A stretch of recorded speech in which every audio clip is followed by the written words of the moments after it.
What's up, everybody? Welcome back to the shit show. So this video is the one I've probably been most excited about making. I'm going to show you guys how to do the piston lift pump conversion on the cheap. But we need to talk about it a little bit first. So I'm sure you guys have seen companies selling these kits for like $280 or something crazy, and all they're doing is taking all these parts, putting them in a box for you. So I'm going to show you guys how to do it yourself. So what you need first, so you're going to get the studs and the spacer here to mount your new pump. You need this fuel line to go from the pump to the cylinder head. You have the pump itself. You have this little adapter fitting, which you can buy at any hardware store. And it goes from 1/2-inch NPT to 1/4-inch NPT. And that's so you can use your factory fuel fitting. And then what makes it all work is changing out the spring, which we'll talk about further. So first thing you probably notice is there's two pumps out here. So not all of these pumps are created equal. Mainly there's two different sizes of pumps. Both will work, but we'll talk about them. First pump, so this one I have here is a genuine Carter, made in the USA lift pump I got from Poormansdiesel, and they're $65. So this is a low volume or small bore pump. This pump is plenty good for, I'd say, 99% of VE trucks. The other pump is a genuine Cummins, made in China, piston lift pump. Now this is the big bore, high volume piston pump that companies online are putting in their kits. This I actually got on eBay for $60, and it included this fuel line. And I know you heard me say made in China, right? Well, little do we know, most Cummins parts nowadays are made in China. So a little backstory, China has a joint venture with some company called like Dongfeng or something.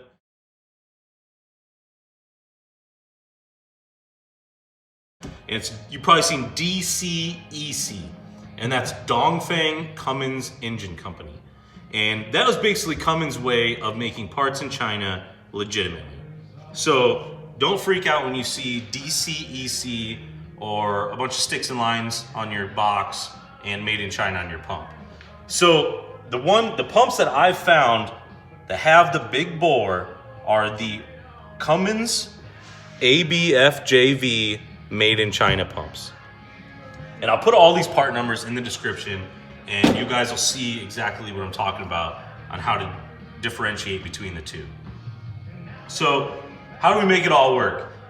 So these are second gen Cummins lift pumps, and they have too high a pressure for a VE pump. So what you do is you take this high pressure spring out of there and you replace it with this low pressure spring. So how this all started was 7-8 years ago, I wanted to put one of these on my truck, and I didn't want to spend that much money to pay somebody for the kit. So I went out and I bought a bunch of compression springs, and I tested until I found one that worked. So the spring I'm using here, I'll put the specs of the springs in the description as well. You can buy them from Granger. No matter what Jake Pardall tells you, do not ask me for a spring. I will not sell you one. So let me break it down by price here. The spacer and the studs is $19 from Poormansdiesel. This bushing is like $3. The springs come out to about $3 a piece. And this pump in line I got on eBay was $60. So now you're able to do this on your own for $85. That's saving about $200 from what these companies are charging you. So to me, $200 is worth it. So next I'm gonna show you guys how to change out that spring and then how to put it in the truck.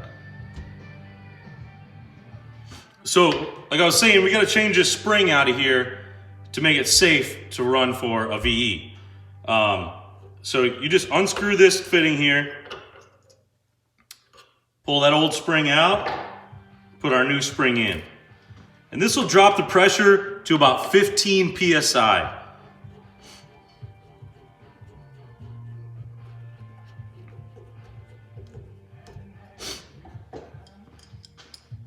Now, at the same time while we got the pump off, we're also gonna put that reducer bushing in there.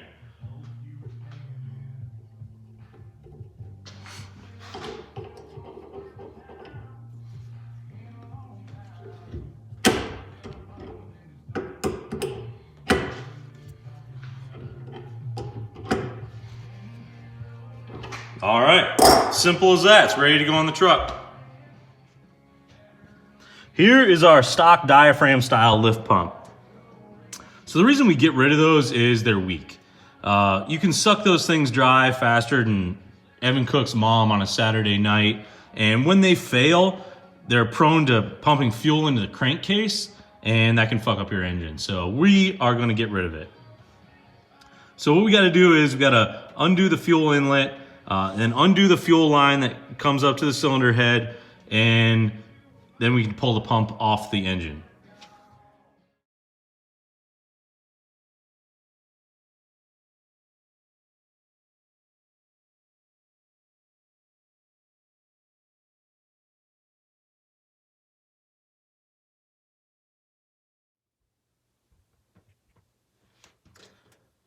We got our old pump off.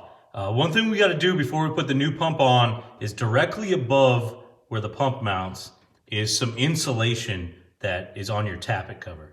And you'll see there's a chunk of it that kind of protrudes out, and that will hit the fuel line coming out of the new lift pump. So we have to just trim a chunk of that out of the way. So I'm going to go ahead and trim that chunk out and then show you guys what I'm talking about.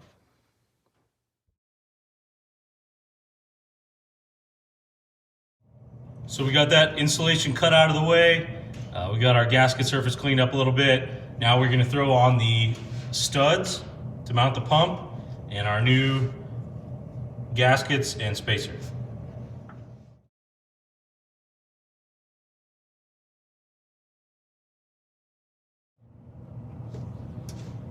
We got our new pump in there. Everything's just real loose still. This way we can wiggle that pump around to get our fuel line in. So next we'll get this put in, our fuel inlet hooked up, and then we'll tighten down that pump.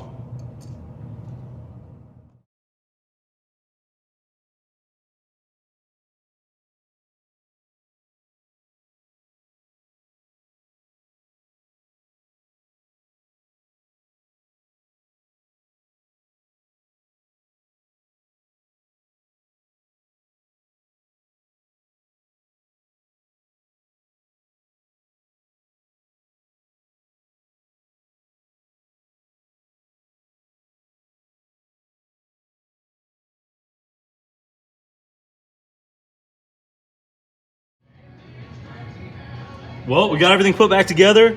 We'll just bleed the air out and see if it runs again. So the bleed, super easy with the piston pump. You just crack this little bleeder screw loose up here, 10mm wrench. Probably see some air bubbles come out. Pump this plunger till you see a nice steady stream of fuel. Looks good. And then tighten her back down. Just be careful not to over tighten this. It can strip out, so.